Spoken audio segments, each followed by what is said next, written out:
You ask Tiger to calculate. This deals with finding the midpoint between 2 points. The midpoint between the 2 points is -54, -58.5. Let's solve it step by step. Plot the 2 points and calculate the midpoint using the formula. The coordinates of point 1 are, x1 equals -14, y1 equals -19. The coordinates of point 2 are, x2 equals -94, y2 equals -98.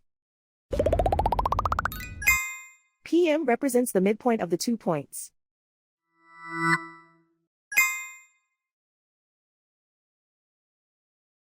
Use the x values in the midpoint formula to find the midpoints x.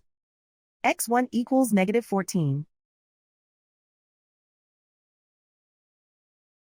x2 equals -94.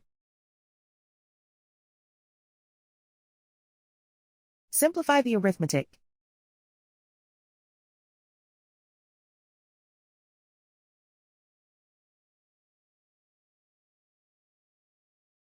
Use the y values in the midpoint formula to find the midpoints y.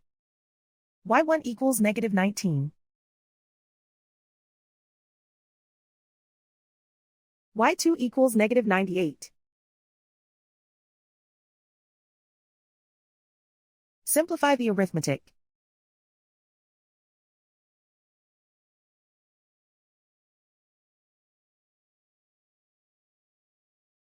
And so, the midpoint is -54, -58.5.